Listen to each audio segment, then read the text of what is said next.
गीता 18 के श्लोक नंबर 62 में भगवान स्वयं कह रहे हैं कि अर्जुन उस परमेश्वर की शरण में जा जिसकी कृपा से परम शांति व शाश्वत स्थान अर्थात सतलोक को प्राप्त होगा। वो परमेश्वर कौन है, कहां है, कैसा है, जानने के लिए कृपया अवश्य सुनिए जगत गुरु तत्वदर्शी संत रामपाल जी महाराज के अमृत वचन।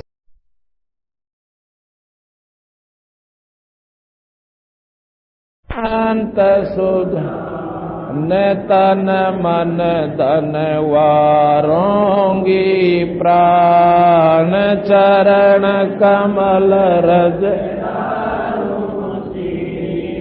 मानो आप मिले ईश संतों की महिमा कही आय पीपा तीरथ आय संतों की महिमा अपरम पार पूर्ण ब्रह्म मिले करता संतों की महिमा अगम अगाध नारद से उदरे प्रहलाद धरु बेटे नारद निर्बान अमरापुरी पर रचे संतों की महिमा अगम अगाध बूढ़ंत राखे ग्रह संतों की महिमा निश्चल थी द्रौपद सुता के बढ़ गए चीर संतों की महिमा अधिक सुमेर भिलनी के झूठे खाए बे रे संतों की महिमा निश्चल अंक बाल्मीक का बाजा संग संतों की महिमा अमन अमान देखो गण का चढ़ी मान संतों की महिमा पद गर गाप तरलोचन करतिया आप पुंडरपुरी नामा परवान देवल फेर छवा अनकाशीपुरी कबीर कमाल गबी बाल ईरसाल दिया भंडारा जन रदा कनक जनेऊ पद पर का संतों की महिमा कहिए न जा पीपा कूद पड़े अवदास गरीब संतन को से 84 मिट गई सुख एवदास गरीब संतन को से 84 मिट गए। इति ग्रंथ साहिब सत कबीर साहिब तथा सतगुरु गरीबदास जी साहिब की दया से ग्रंथ साहिब संपूर्ण हुआ। द्रौपद सुता को दिन लीर द्रौपद सुता को दिन लीर जाके अंत बढ़ाए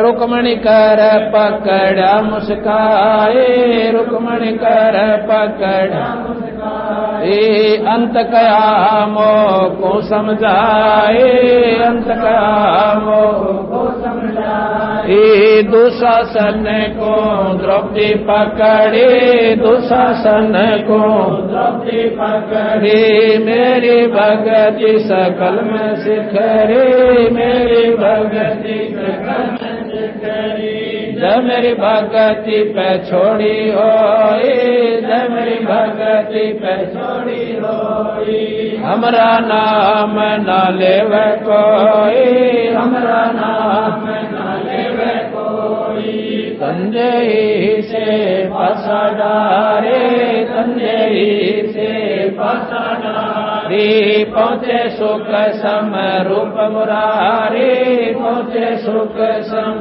रूप मुरारी।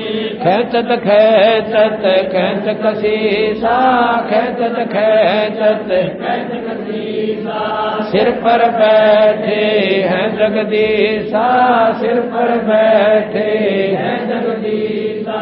शंखों चीर पीतम्बर जी ने, शंखों चीर पीतम्बर जी ने, द्रौपदी कारण सायब की ने, द्रौपदी कारण सायब की ने।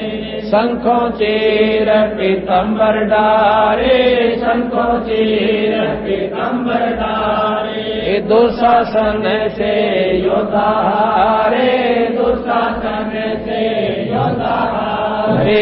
द्रौपद सुता के चीर बढ़ाए, द्रौपद सुता के चीर बढ़ाए। शंख शंखों पार न पाए, शंख शंखों पार न पाए। नित बुन कपड़ा देते भाई, नित बुन कपड़ा देते भाई।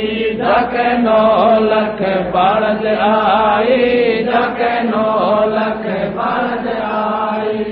अवगत के सो नाम कबीरा, अवगत के सो नाम कबीरा। सच टूटे जम जंजीरा, सच टूटे जम जंजीरा। अवगत के सो नाम कबीरा, अवगत के सो नाम कबीरा। सच टूटे जम जंजीरा, सच टूटे जम जंजीरा। अवगत के सो नाम कबीरा, अवगत के सो नाम कबीरा। सच टूटे जम जंजीरा, सच टूटे जम जंजीरा। पहली आरती हर दरबारे, पूजना प्राण उतारे। बाती पंच भोग कर पूजा, देव निरंजन और न दूजा। खंड खंड में आरती गाजे, सकल मणि हरि जोत विराजे।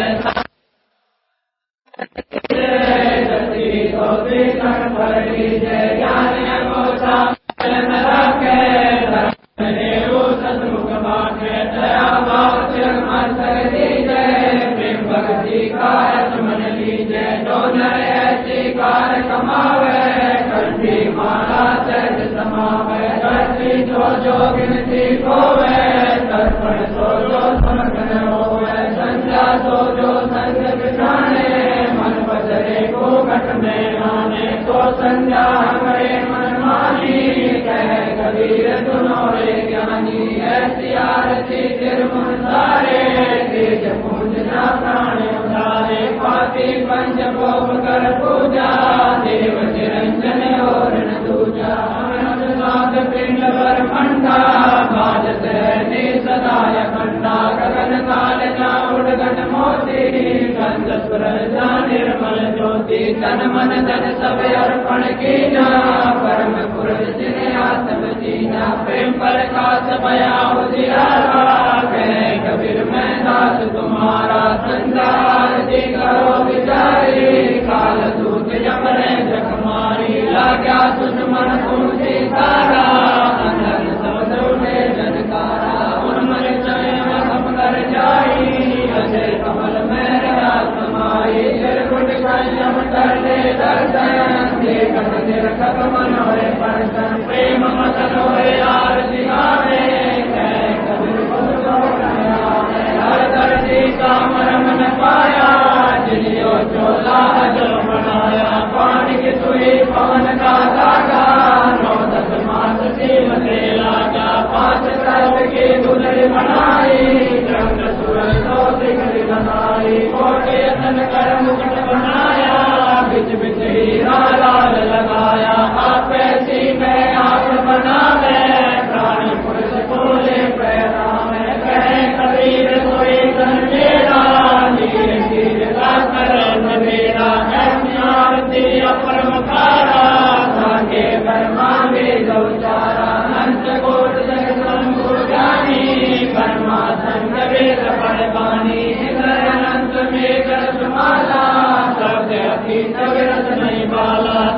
सुर जगयंत चिरागा सौद्यति दया जबरंग पाता सात समुद्र जगयंत नैना सौद्यति दया जबरंग मैना अनंत कोटि जग बाजे बाजे पूर्ण ब्रह्म अमर पुरुषाते गीत कोटि रामावतारी सीता संग रहती नारी तीन पदम जाके भगवाना द्रौपदी लखन वासन जाना तीस कोटि सीता संग तेरी सप्तनील राधा दे फेरी जागे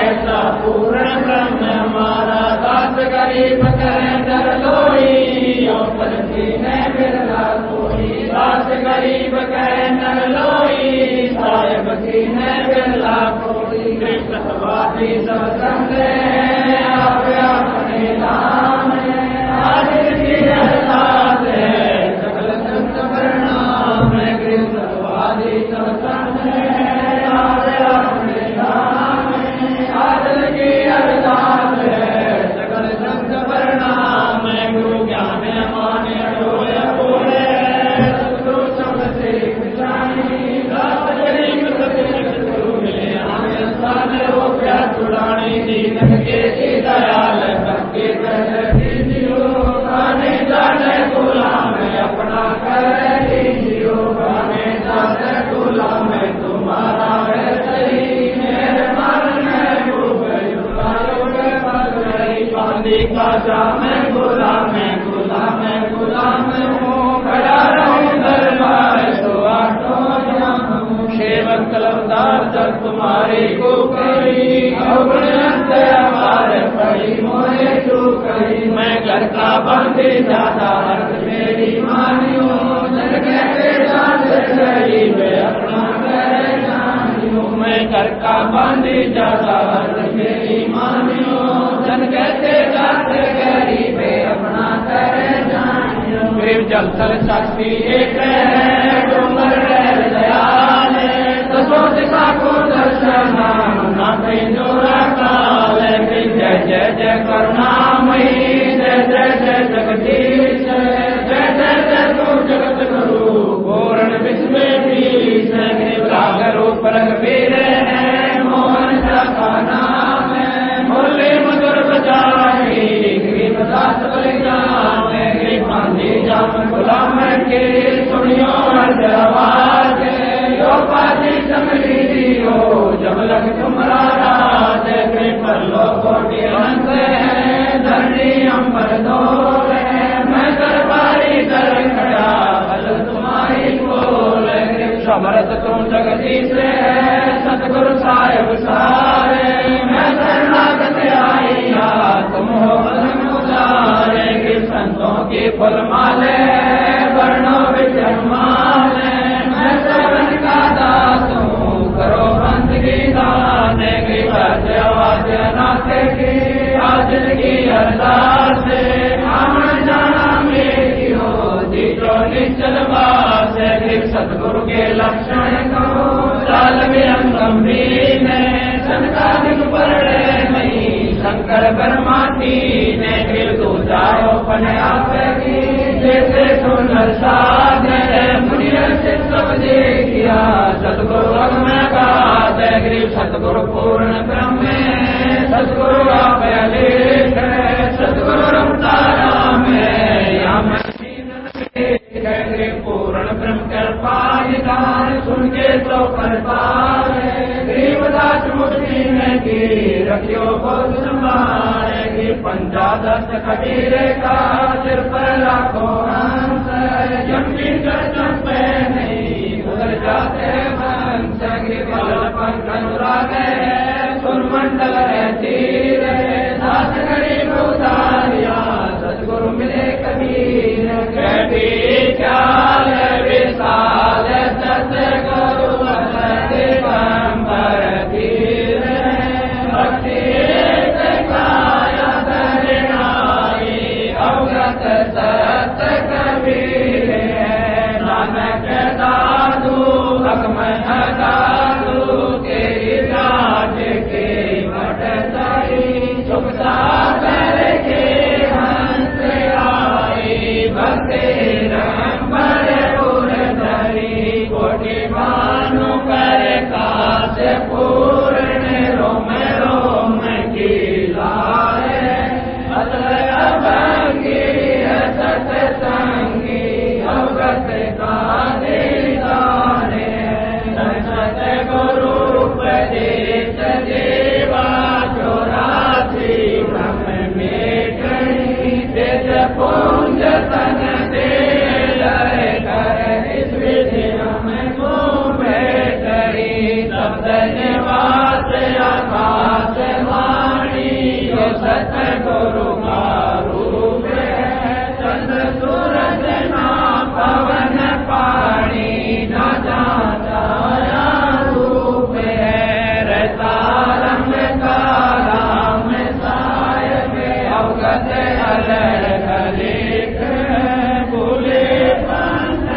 हरदम खोज नोज हाजिर त्रिवेणी के तीर सत गरीब तबीब सत गुरु बंदियों छोड़ कबीर।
छुड़ानी धाम की उतरे पाया। गरीब ऐसा सतगुरु हम मिला अलल पंख की चाहत काया माया ना वहाँ नहीं पिंड नागा। गरीब ऐसा सतगुरु हम मिला उज्ज्वल हिरंबर आहादे बल का ज्ञान कमाने का गलत है। गरीब ऐसा सतगुरु हम मिला सुन विदेशी आप रोम रोम प्रकाशे है दीना अजब। गरीब ऐसा सतगुरु हम मिला मगन किए मस्ता प्याला प्याया प्रेम का गगन मंडल करे। गरीब ऐसा सतगुरु हम मिला सहने और अंतर पर काशिया अजब सुनाए बे। गरीब ऐसा सतगुरु हम मिला सुरत सिंधु की सैल बजर पोल पट खोल कर ले गया जिन। गरीब ऐसा सतगुरु हम मिला सुरत सिंधु के तीर सब संतन सिरताज हैं सतगुरु अदल कबीर। गरीब ऐसा सतगुरु हम मिला सुरत सिंधु के तीर सब संतन सिरताज हैं सतगुरु अदल कबीर। अब रस गोरस का सुनो बयाना खीर खांड साहिब मोहन भोग मानसी पूजा मेवा मिसरी लड्डू जलेबी लाड कचौरी खुरमे भोग आत्म बोरी दही बड़े नोकती परसा पूरी मांडे नादम दोवा दाल गिरी छुआरे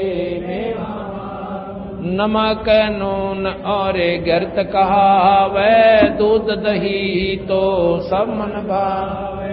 शक्कर गुड़ की होत पंजीरी माहे जमान गल पी जीरा हींग मिर्च हो लाला जब यो कहिए अजब मसा छा छिकणिया चंता मणि गोरस पिया चरबन पापड़ बीन मसाले सारे 3600 व्यंजन अधिकार शैत आम नींबू नौरंगे बदरी बेरम तुत एता भोग भोगव को एता भोग परमात्म कै चढ़े रसोई परमात्म कै दास गरीब ये अनकी महिमा दास गरीब ये तीन लोक में जाकर माँ तीन लोक में जाकर माँ दास गरीब दस गरीब ये अनकी महिमा, तीन लोक में जाकर मां, जाकर सत साहिब। ए बंदी छोड़ सतपुरुष स्वरूप कबीर साहब तथा उन्हीं के अवतार वही स्वरूप बंदी छोड़ गरीबदास जी महाराज, आपका भोग प्रसाद तैयार है। अपनी पवित्र रचना से इसी स्वीकार तथा पवित्र कीजिए भगवान। हे परवरदिगार, किसी सेवक द्वारा सेवा में कमी आई हो या पाठी द्वारा कोई पाठ्यक्रम अशुद्धि रही हो, हमें तुच्छ बुद्धि जीव जान कर माफ करियो मालिक। हे दीनदयाल, आज आपने अपनी मेहर बख्श के, अपनी मौज बख्श के इस काठमंडी के अंदर अपनी प्यारी पुण्यात्माओं को वो लाभ दिया, वो अमृत बरसाया 5 दिन तक। और धन्य है ये मोदीराम ट्रस्ट जिसने हमें बंदी छोड़ की कथा परमात्मा का यहां पर सत्संग करने का अवसर दिया। ये समागम बड़े भाग से हुआ करते हैं। उस नगरी की पुण्यात्माओं के जो पुण्यक्रम जोर देते हैं, तब कहीं उस मोहल्ले में ऐसे समागम हुआ करते हैं। कहते हैं पुण्य पुंज बिन मिलहीन संता, पुण्य पुंज, पुंज कहें समूह ढेर, पुण्य पुनों के समूह ढेर हुए बिना संत नहीं मिला करते। साधु दर्शन राम का भाई मुख पर बसे सुहाग, और दर्श उन्हीं को होते हैं जिनके पूर्ण भाग है।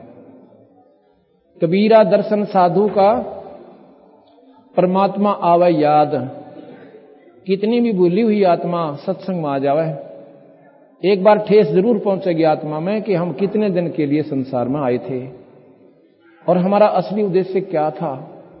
एक बार आत्मा झंझोड़ कर धर दी जाती है सत्संग की वाणी द्वारा, परमात्मा की कथा द्वारा। कबीरा दर्शन संत का, साधु का, तो साहेब आवे याद, और लेखे में वाहे गड़ी, और बाकी के दिन बाद। अब हम संत किसे मानते हैं, हमारे दिन मन में एक ऐसी प्रक्रिया घुसी हुई है, जैसे हम पढ़ते थे ना स्कूल में, उसमें लिखा होता था री का ऋषि। ऋषि की क्या वेशभूषा थी कि एक लंगोट सा धोती सी बांध रखी और दाढ़ी बढ़ा रखी, ऊपर जटा की नो ऐसे करके लपेटा सा ला रखा, गल में माला, आंखें बंद करे, आसन पर बैठा। तो हमारे हृदय में ऐसा घर कर गया कि संत ऋषि तो ऐसे ही होते हैं। अब वो भी साधक हैं, परमात्मा की शक्ति का प्रतीक वेशभूषा नहीं होता। वस्त्र के पहन लेने से, लाल पीले कर लेने से परमात्मा नहीं मिलता केवल। और कोई बुराई नहीं बताई संतों ने। मान ले आपने विधि कोई वस्त्र भिन्न भी कर लिए और उसमें सत उपासना आपकी साधना ठीक चल रही है तो भी ठीक है। अगर आप ढोंग पाखंड करके दुनिया को गुमराह कर रहे हो, सतनाम आपको प्राप्त नहीं है, स्वयं भी नरक में और अपने अनुयायियों को भी सीधे ले जाओगे। दूसरा, हमने सोचा कि संत वो होते हैं जिन्होंने राख रमा रखी है, एक लंगोट बांध रखा हो सिर्फ और एक चिमटा ले रखा हो, और या नाता धोता कति ये ना हो बढ़िया, क्योंकि सर्ड फलरा विलायो सर्वंगी महात्मा है। इस प्रकार हमारी बुद्धि का विवेचन यहीं तक सीमित रहा। एक समय की बात है, एक पंजाब का रहने वाला एक बहुत बड़ा जमींदार, उसका नाम राम राय था। ये सिंह तो बाद में लगन लगे हैं, उसका नाम राम राय था। पहले वो सब हिंदू थे और 10वें गुरु गोविंद सिंह जी ने उस समय आवश्यकता के अनुसार तगाजे को देखकर एक न्यारी पहचान बताई थी कि मेरे लड़ाकू सैनिक की न्यारी पहचान होनी चाहिए, क्योंकि उसमें उन्होंने संघर्ष बहुत करना पड़ा था, अपने बच्चों तक को भी, और द्वार में चढ़वा दिया, पर आखिर में ये नहीं कहा कि हम हार मान जाएंगे। उसमें देश गुलाम था, जो संघर्ष के लिए उन्होंने एक नारी पहचान बनाई थी, उनका नाम उन्हें सिंह रखा था। सिंह जो मरण से ना डरे, लेकिन उसमें उसका नाम राय होता था। उसके बाद से सिंह लाना शुरू किया। तो राम राय जी ने एक दिन ये वाणी सुनी गरीबदास महाराज की, उनका एक शिष्य गरीबदास जी का, उनके गांव वासियर गांव जो लुधियाना के पास है, वासियर गांव के गोरे यानी बनी में बैठ के सुबह कुएं पर नहाके और ब्रह्मवेदी का जाप कर रहा था। एक अंग है ब्रह्मवेदी जो सुबह हम पाठ करते हैं, उसमें सारी महिमा गा रखी है, तीनों भगवानों की भी और साथ में सतलोक की भी। इतनी प्यारी वाणी है वो। तो बोलो मत ना, तो बैठ जा आराम से भगत जी, तो नहीं टिकता, बैठ जा आराम से। तो कहते हैं जब उन्होंने सुना, और वो लोग वाणी के बड़े मर्मज्ञ हैं, परमात्मा पर बहुत आसरा रखते हैं वो लोग। उसने जब सुबह सुबह इतनी प्यारी वाणी और ब्रह्म मुहूर्त में, और एकदम उसकी तरफ खिंचा चला गया, जाके उनके पास बैठ गया। जब उन्होंने अपना पाठ कर लिया उस संत भक्त ने, तो पूछा कि महापुरुषों ये किसकी वाणी है, कादी वाणी है? वो कहने लगा मेरे गुरुदेव गरीबदास महाराज की है। ये बहुत ही आकर्षक है वाणी है, ये तो मेरा एकदम दिल खींच लिया इसने। ये तो कोई पूर्ण पुरुष की वाणी है, क्योंकि जितनी आत्मा निर्मल होती है परमात्मा उसको जल्दी कैच करता है। वो कहने लगा ये महापुरुष अभी भी शरीर में हैं या शरीर छोड़ गए? कि अभी भी हैं, और सारी उनकी 30-40 उम्र की उम्र है, 30-35 साल की आयु है, 40 साल की। उन्होंने सारा पता नोट करवा लिया छुडानी गांव का, छुडानी गांव में बताया, पूरा पता नोट कर लिया। रोहतक जिले में छुडानी गांव बहादुरगढ़ से पैदल जाना पड़ता है। उसमें आज से 250 वर्ष पहले पुरानी बात है। तो उसने सोचा कि ऐसे महापुरुष के दर्शन करने चाहिए, ये तो बड़े भाग से मिलते हैं इस समय में ऐसे महापुरुष। तो वो राम राय वहां से चल पड़ता है, कहीं गाड़ी से आया, आगे पैदल चलते थे। बहादुरगढ़ से दुल्हेड़ा उतरे, जज्जर, बहादुरगढ़ से जज्जर रोड के ऊपर दुल्हेड़ा, यानी दुल्हेड़ा तो खराब सड़क बनी है, वहीं से पैदल चला। और वो सुबह सुबह यानी 10 बजे के आसपास छुडानी गांव में पहुंच जाता है। वहां से पूछा किसी से कि भाई गरीबदास महाराज कहाँ रहते हैं? और गांव वाले गरीबदास नहीं कहा करते, उनको गरीबू कहा करते, बावड़िया कहा करते थे उस परमात्मा को, क्योंकि जौहरी बिना लाल की परख कोई कर नहीं सकता। क्योंकि गरीबदास महाराज धोती कुर्ते में, जैसे अपना हरियाणा का पहनाव है, और सिर पर साफा रखा करते थे, सारी उम्र इस वेशभूषा में रहे। उन्हें लाल पीले काले कोई वस्त्र नहीं भिन्न करे, क्योंकि परमात्मा की शक्ति जिस हंस आत्मा में, ये चोला बहुत है। ये जो शरीर है ये चोला हमें बदल कर दिया परमात्मा ने, ये ड्रेस दे रखी है परमात्मा के पाने की। दूसरा चोला कुत्ते के दे के बतेरे बदले हमने। इस चोले में कोई परिवर्तन करने की आवश्यकता नहीं है। ये शरीर ढांकने ताई, अपने गुप्तांगों को छपाने ताई, या सर्दी गर्मी से बचने के लिए शरीर को वस्त्र की आवश्यकता पड़ती है। तो उसने पूछा किसी से, वो कहने लगा भाई कौन? कि गरीबदास महाराज। गरीबदास कौन महाराज भाई? गांव वाले मजाक करते थे। एक बोला रहा वो बौड़िया ने कहे ना, वो बाणजा नहीं अपने गांव का। अच्छा अच्छा भाई, वो खेत में गया, इधर जा रहे हैं बता। उसने सोचा महापुरुष से मिलना है, मैंने उनके डेरे से के लेना है। उन्हें ना बेरा था, वो घर में रहे, गृहस्थी है, बाल बच्चेदार भी हैं, और मन मन कल्पना थी महात्मा पाओगे, दाढ़ी बड़ी पाओगी, सिर पर जटा होगी, और या फिर कान पड़वा रखे होंगे, चिमटा ले रहे होंगे। अपने मन की कल्पना जैसी हमारी धारणा होती है वो चल दिया जी। रास्ते में गरीबदास जी सिर पे बरोटा पशुओं का चारा और लिए आन लाग रहे। कहने लगे भाई मैंने गरीबदास महाराज से मिलना है, और कहते हैं इधर उनके खेत, वहां पर गए हुए किसी के खेत में। महाराज जी ने सोचा ये तो भाई दूर से आया हुआ प्राणी है, बेरा था वो जानी जान थे। कहने लगे भैया ऐसे करे, मेरे साथ आ जा, आओ मैं मिलाऊंगा तुम्हारे को। अगर नहीं खेतों में बताते गए। कहने लगे मेरे साथ आ जाओ। उन्होंने सोचा कि अगर मैं ये कह दूंगा ना कि मैं गरीबदास हूं, तो मेरी एक बात नहीं सुना ये व्यक्ति, और अभी चलता हो लेगा वापिस। क्योंकि इसके मन में जो कल्पना संतों की, वो गलत धारणा भरी पड़ी है। घर ले आए। अब जब महाराज जी आए, क्योंकि बाहर के भक्तजन आए हुए थे, उन्होंने दंडोत प्रणाम किया गरीबदास जियों को। और उधर से वो रामराय बैठ गया, कहने लगे रे गरीबदास महाराज जी कौन से हैं? कि ये तो महाराज जी तो तेरे साथ आए हैं, तुम जानता नहीं इनको? उन्होंने अपने माथे बात हमारा इतना बोला, ये 400 किलोमीटर चलकर यो महात्मा पाया, धोती कुर्ता इसने के कुछ भी कौन इसके पास। अपने मन में इतना विक्षेप अक्षुभ हो गया कि मैं भी कतिये बावड़ी बूझ हूं। किसी ने कह दिया महात्मा हमारे तार में 400 कोस 2 किलोमीटर धक्के खाना आ गया, और खोदा पाड़ने के लिए चुईया हुआ भी मरी हुई, यानी अपनी धारणा से एक धोती कुर्ते वाले ने। और कौन महात्मा माने? जो दुर्बुद्धि हमारे अंदर भरी पड़ी है अज्ञानता के कारण। वो जान थे, जो वहां पर 5-4 भगत थे, किसी को कह दिया भाई मेरा पानी लाइए, स्नान करूंगा, स्नान करने लगे। और सब भक्तों को इधर उधर काम बता के वहां से अकेला रामराय रख लिया। स्नान करा महाराज जी ने जल्दी सी, और स्नान करके धोती बांधने लग गए। धोती की गांठ जो अड़बंद होता है, एक और न्यारी कपड़ा बांधते हैं अपनी तागड़ी के स्थान पे। लगा रामराय, अब उसने राम नाम भी ना बताया था, बंदी छोड़ने उसका नाम ले दिया। आधा फ्यूज तो वही हो गया वो, अगवाई सह तो कुछ न कुछ सकती। फिर कहने लगा रामराय मेरी उंगली का चोट लगी, मैं रेट पे काम कर रहा था और मेरा गांठ नहीं लागती धोती की, या गांठ लाइए वीरा। गांठ कैसे लाते हैं? अड़बंद के चारों तरफ शरीर का घुमा के और ऐसे गांठ लाते हैं।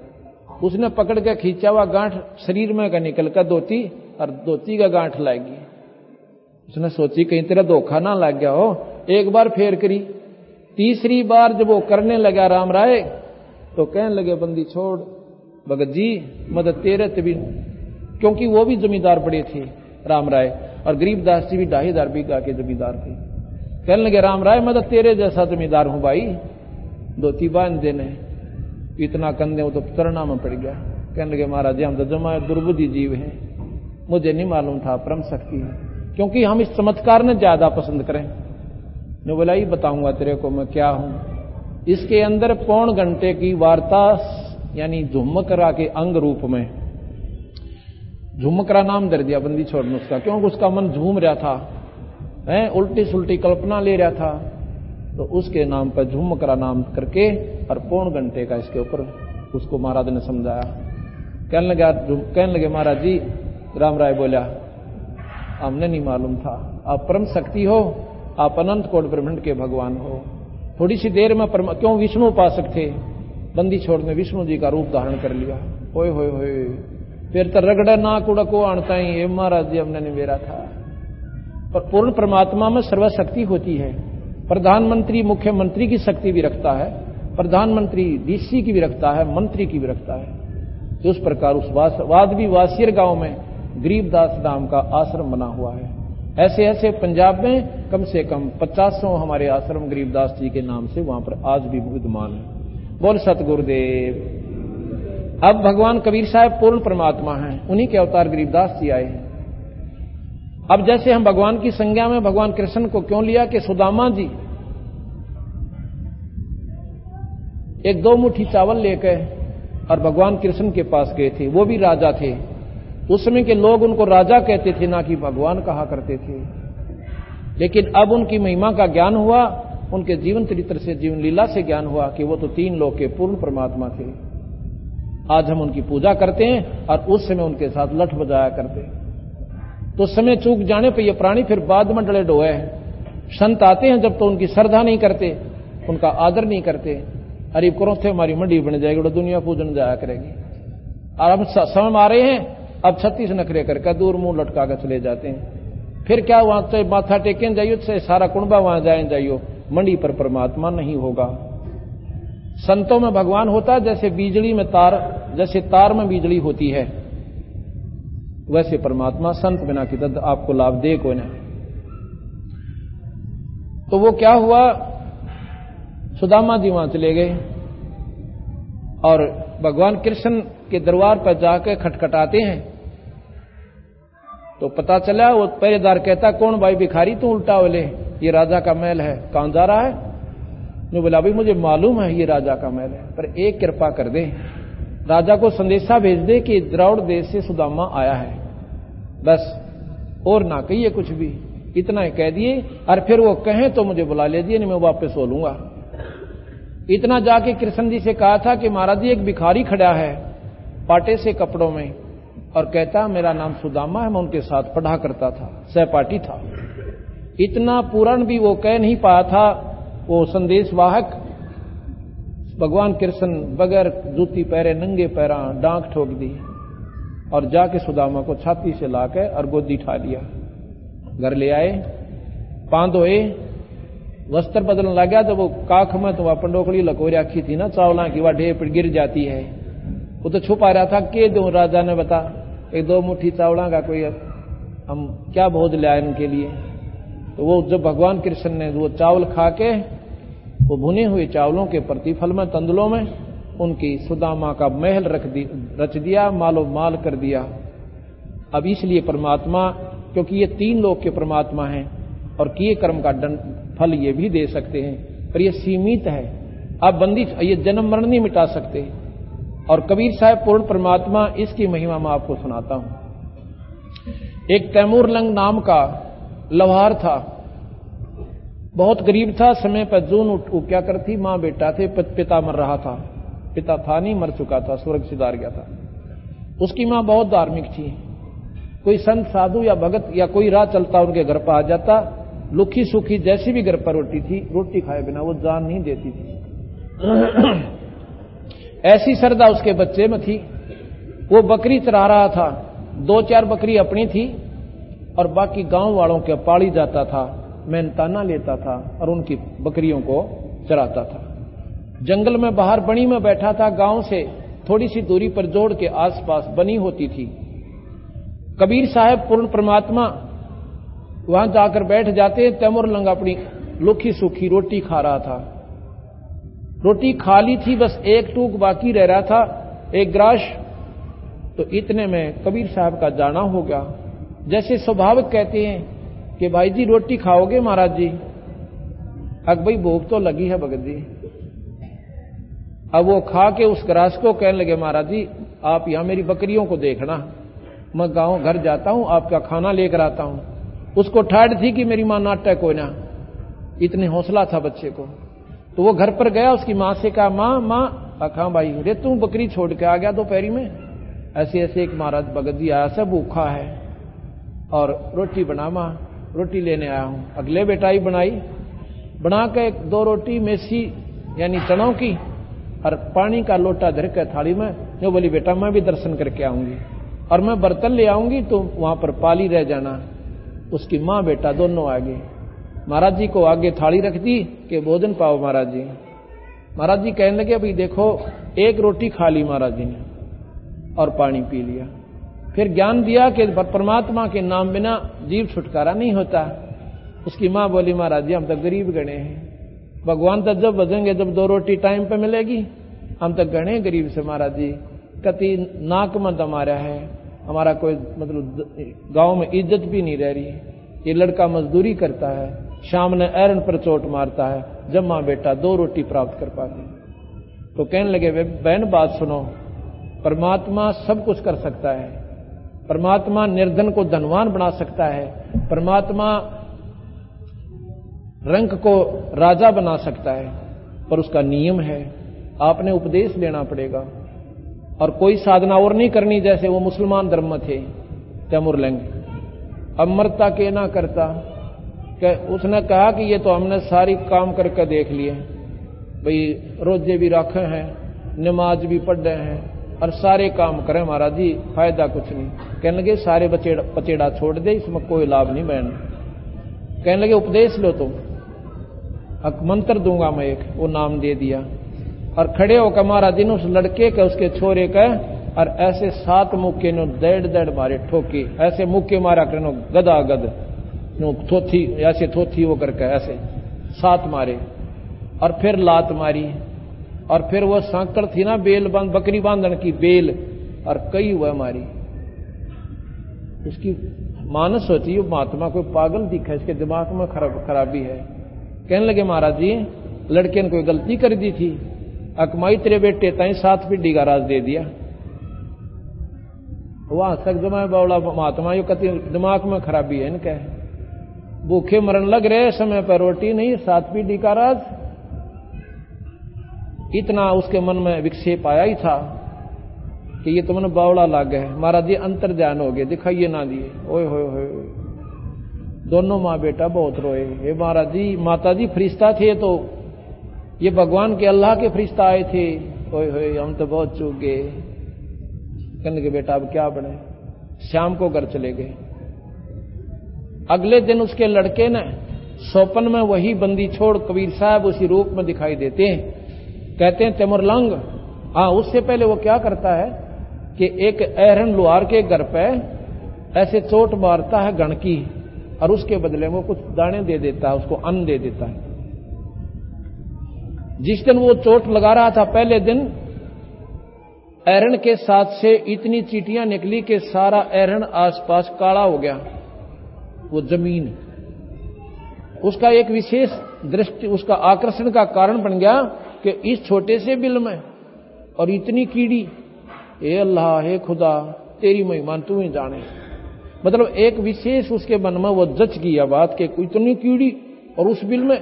तो सपने में वही महाराज कहते हैं बंदी छोड़ कि तिमुरलंग, कि तूने जो चींटी देखी थी ना एरन के पास में, वहां पर बहुत खजाना दबा हुआ है, और उस एरन के स्थान को तुम मोल ले ले। सपने में जैसे सामने बैठे वैसे बात होती है। वो कहने लगे महाराज जी मोल क्यों कर ले ला, हमारे पास तो रोटी भी खाने को नहीं है। वो देवे को ना, उन्हें मालूम है कि इसके पास तो 6 साल भी पैसे ना हो देने के। कबीर साहब कहने लगे ये मेरा काम से भाई, तू जा और उससे प्रार्थना कर। उससे पहले बंदी छोड़ने उस एरन नाले के मन में ऐसी भावना भर दी कि इस एरन ने कोई ले लेना तो मेरी 2 साल में पैसे दे दे, मैं बाहर बना लूं, थोड़ी जगह रहेगी। अब परमात्मा जब करता है ना, दोनों लवत है, दोनों तरफ खेल खेलता है वो, जिस पर राजी हो जा। तो जी वहां गया, तिमुरलंग ने प्रार्थना, और सुबह उठ कर अपनी मां को बताया स्वपन कि मां जी ऐसे ऐसे महाराज जी दिखे थे। और न्यो बोली भाई दिखे थे मन ने भी, पर न्यो ना बेरा, वह कह के रहे थे, मेरी समझ में फर्क रह गया। बेटा देख ले टोक के, अगर उसने दे दिया आपको एहरन तो समझो खजाना भी है। उसने जाते ही प्रार्थना करी। वो कहने लगा भाई दे तो दूंगा, पर पैसे कब देगा। ओ बोला जी दे दूंगा पैसे तेरे जरूर, ना तेरी मजदूरी कर रहा हूं, तेरे पूरे कर दूंगा, मैं अन्न लेना बंद कर दूंगा। नहीं फिर भी तो बता, 6 महीने में दे दूंगा। बैठ जाओ 6 महीने में दे दूंगा, पक्की बात है? पक्की बात। लगा अंगूठा लगा लिया। मां बेटा ने जोड़ से डड़े ले आके और इतनी ऊंची उनकी चारों तरफ बाढ़ करके झोपड़ी घेर ली। और फिर साथ में ये कहा था थोड़ा थोड़ा प्रयोग करना, कदे एकदम सारे निकाल दे तेरे को कोई पकड़ ले। सबसे पहले खजाना खोजा, वो जगह खोदी तो एक मटका छोटा सा वो हीरे जवाहरात मोहर असरफियों से भरा हुआ पाया। वो उठा तो नीचे और भी गणे थे, न्यों की नो माटी दे दी। थोड़े से निकाल लिए, बकरी लिया, वो बकरी बेच दी। उसके बाद क्या किया, घोड़े ले आया, घोड़े बेच दिए। ऐसा बहाना दिखा दिया कि व्यापार ने इसका बहुत ज्यादा पहुंचा पकड़ लिया, बहुत ज्यादा लाभ हो गया। 1 साल में वो बहुत ही मालो माल हो गया। कर तो दिया था मालिक ने। अब उसके मन में बचपन में ये धारणा थी, हे भगवान जय मैं राजा बन जा और इस नवाब ने गढ़ूं सबसे पहले। कौन से नवाब ने? जो उसकी नगरी के ऊपर राज करता था। क्यों? क्योंकि उसकी आंखें आंगा जब वो पाली था, एक लड़की, जवान लड़की उसी गांव की पानी लेकर आ रही थी, और उसके नवाब के अनुचरों ने उस नवाब की खातिर उस जवान लड़की को जबरदस्ती उठाया था और भाग के उसने भी कहा था, और वो मारपीट भी करी थी उसने उनके अनुचरों के साथ कि तुम्हारी बहन को क्यों ले जा रहे हो। लेकिन वो उसको अच्छी तरह तोड़ के, बुरी तरह पीट के उसको तिमुरलंग ने वहीं डाल गए थे और उस जवान लड़की को उस राजा के पास ले गए।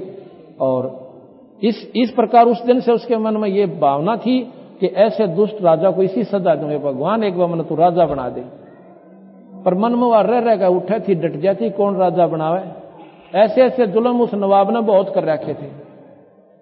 अब उसके मन में ये होगी कि इस राजत बदला लूं अपनी बहन का, जो हमारे गांव की लड़की के साथ ऐसा जुल्म किया उसने क्या किया जी, लोहार खाए, अपनी तलवार बनाई, सैकड़ों और डाल बनाई, और गांव के जवान जवान बच्चों को ले गया एक तरफ। कहने लगा भैया तुम्हारे को महीने में 1 रुपया दिया करूंगा, और जो राजा है ना, राजा जो उसने हमारी बहन के साथ ऐसा जुल्म किया था, और बस उसका बदला लेंगे। वो बालक भी सारे राजी हो गए, ठीक से भाई हम तेरे साथ ना, तो नाड़ देनी पड़ जाओ।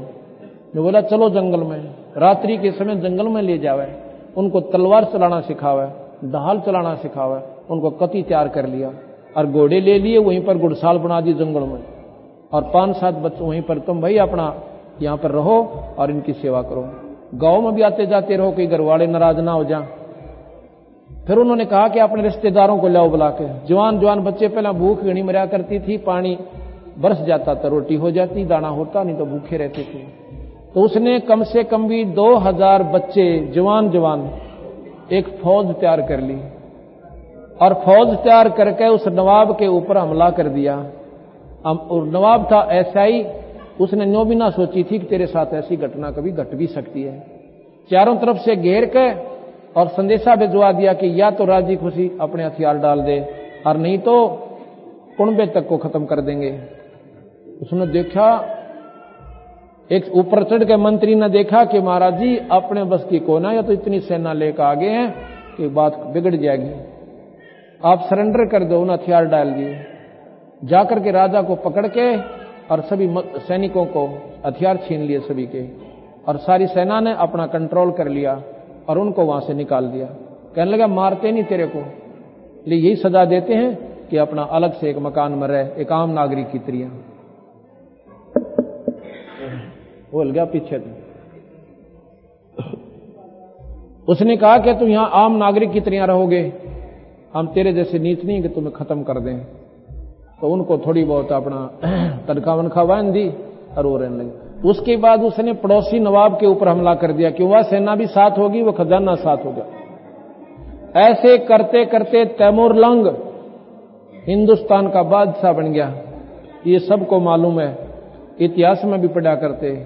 तैमूर लंग के बाद औरंगजेब तक 7 पीढ़ी ने लगातार तैमूर लंग की ने हिंदुस्तान पर राज किया। औरंगजेब के बाद ये उनका शासन टुकड़ों में बट गया था। जैसे महाराज ने कहा था कि 7 पीढ़ी का राज दे दिया और 7 पीढ़ी के बाद तेरे वंश का राज्य टुकड़ों में बट जाएगा, छोटे छोटे राज्य हो जाएंगे। बोल सतगुरुदेव की। बंदी छोड़ कबीर साहेब, सत साहेब।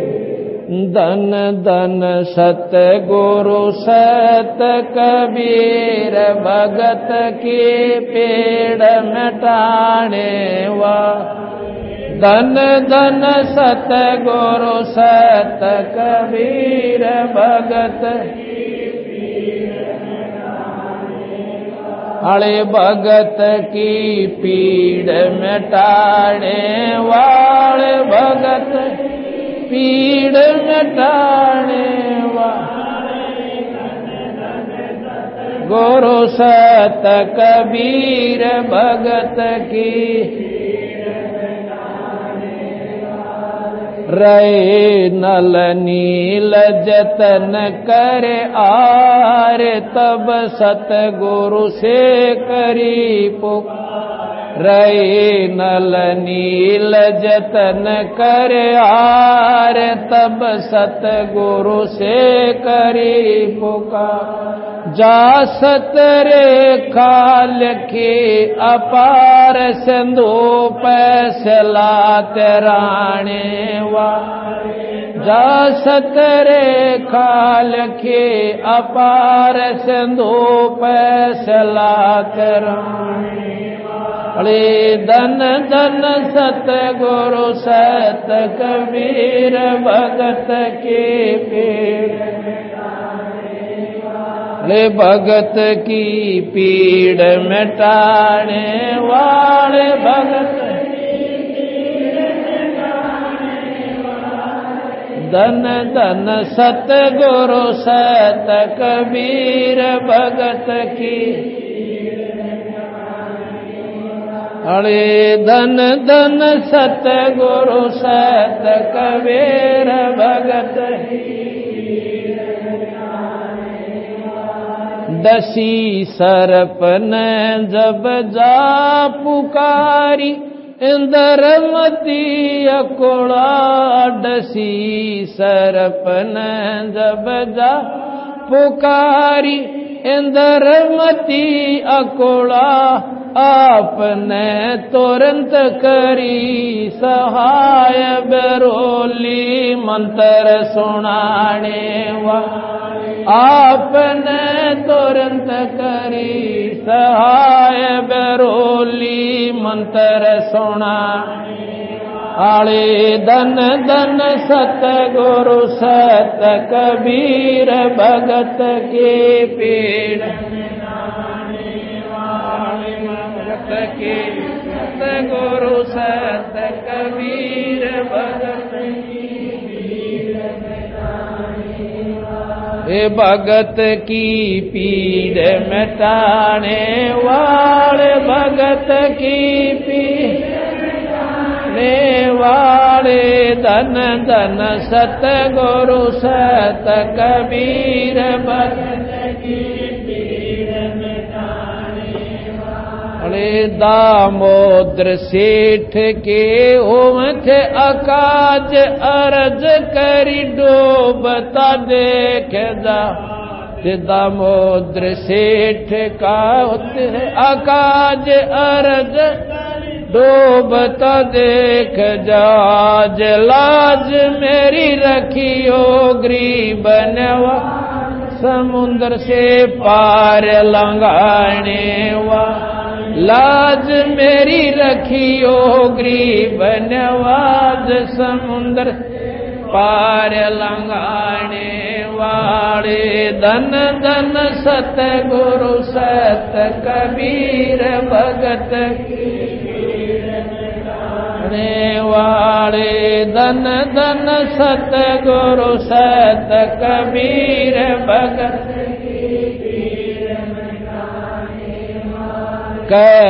कर जोड़ दीन धर्मदास दरस दे पूरण जो आस कर जोड़ दीन धर्मदास दरस दे पूरण करियो आस मेट जो जन्म मरण की तरास सत्य पद प्राप्त कराने वा मेट जो जन्म मरण की तरास सत्य पद प्राप्त कराने अरे धन धन सतगुरु सत कबीर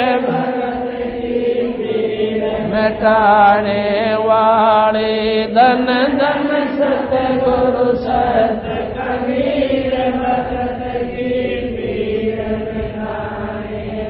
अरे भगत की पीड़ मिटाने वाले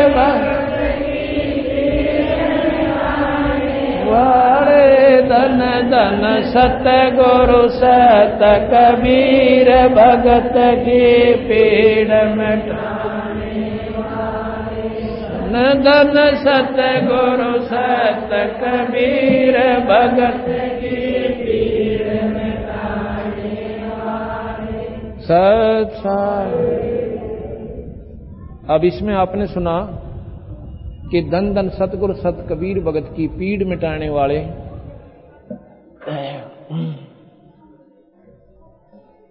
नल नील की कथा मैंने आपको सुना दी थी। रहे नल नील जतन कर हार तब सतगुरु से करी पुकार।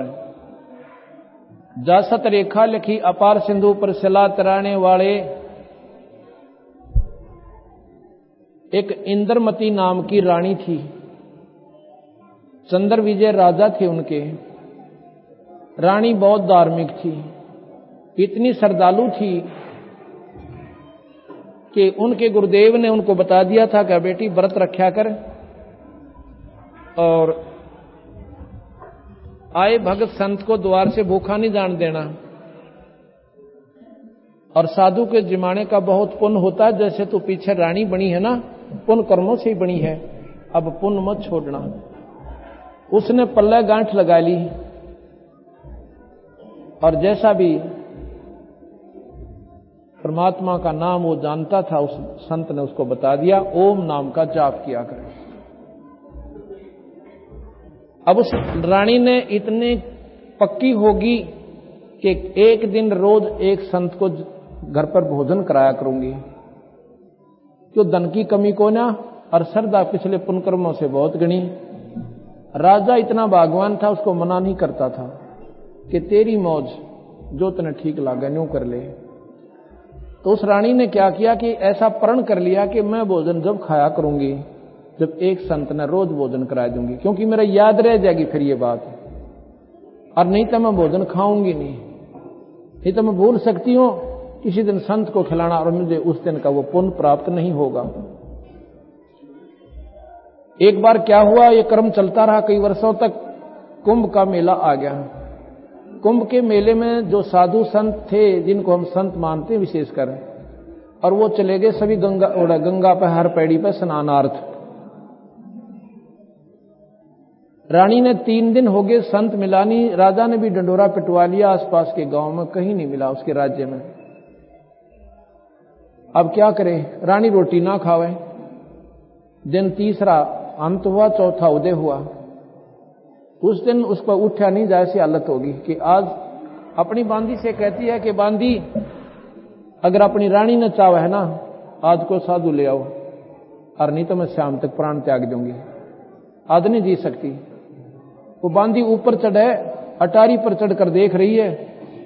एक बंदी छोड़ भगवान कबीर साहब, वो सतपुरुष भगत के दुख न देख के एक संत का रूप बढ़ाकर साधारण सा, जैसे धोती कुर्ता, दाढ़ी बड़ी हुई और टोपी सी, तो कुछ थोड़ी बहुत आकृति सी हम संत की देखी कि दाढ़ी बड़ी हुई है, साधु ही होगा।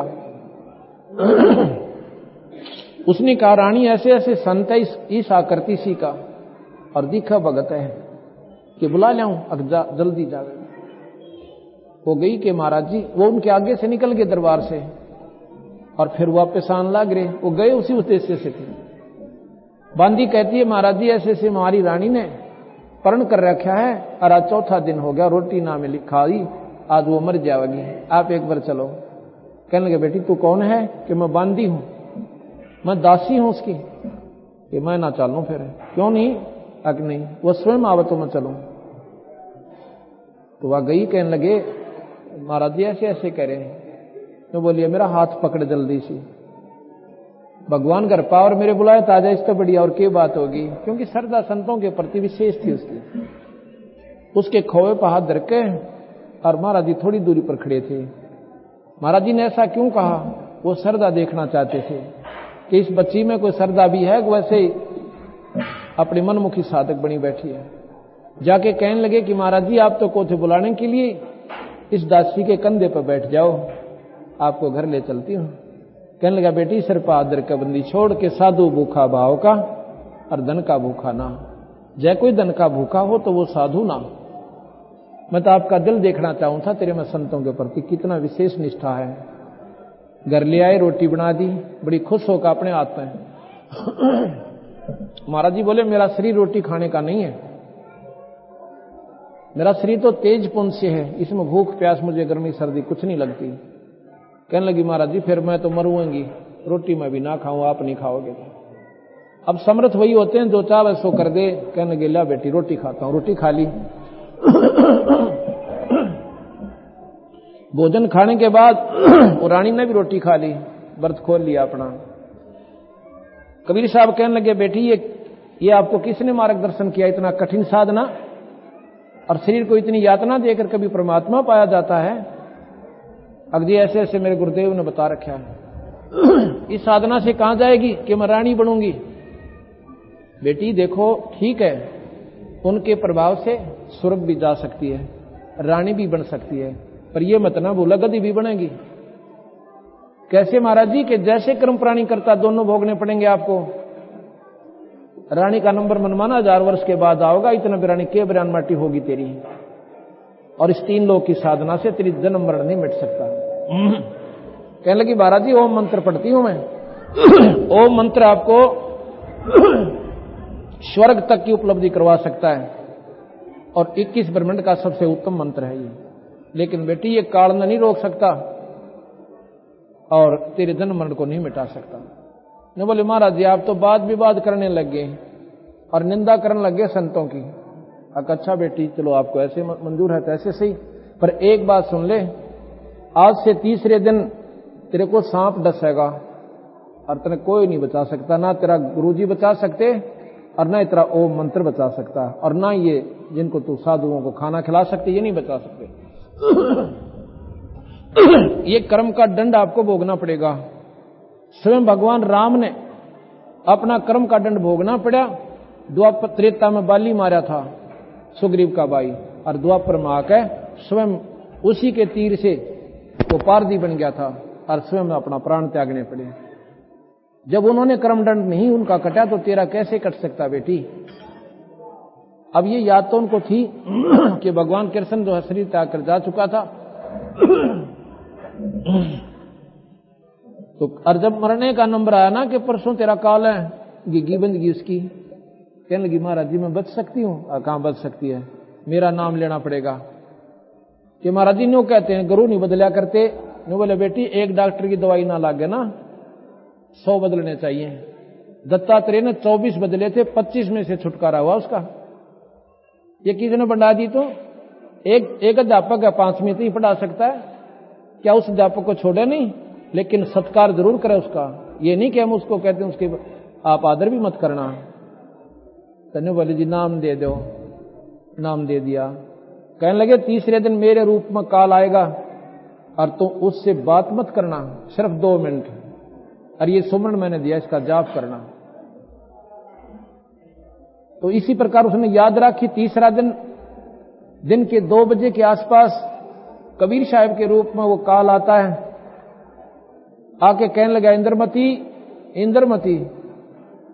एक बार तो महाराज को देख कर बड़ी खुशी हुई, फिर वो बात याद थी, एकदम चुप होकर बैठ गई और वो मंत्र का जाप शुरू कर दिया। वैसे तो महाराज ने कहा संत का आदर करे बिना रह नहीं, लेकिन अब मैं कहता हूं अब नहीं करना। 2 मिनट के सुमन के बाद देखना उसके शरीर को। 2 मिनट सुमन करके जब आंखें खोली उस काल का असली स्वरूप उसके सामने था। और काल ने जब देखा अपना चेहरा कि तेरा तो इसमें आकार बदल दिया, जरूर कोई भयंकर मंत्र इसके पास है जो मेरे काबू से बाहर है। कहने लगा ले इंद्रमती अब तो जाऊं तो फिर देखूंगा।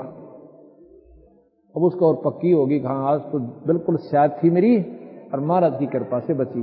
क्या हुआ, अब वह गफलत में आ गई, खुशी मनावा सब ने बताती अंडा मेरी मौत थी, महाराज जी ने टाल दी मेरी मौत थी। और सुमरण करया कोई ने अपने सोगी ठाट तंगले कट्टी टंटा मिटा। शाम के दिन छिपने के करीब हो रहा था, इतने में काल ने सांप का रूप धारण किया, इंद्रमती का डंक मार दिया और डर वह लेटी ही थी और उसका डंक मारा, एकदम उठी, इतना मोटा सर्प और ऐसे करता हुआ और जाने लग रहा।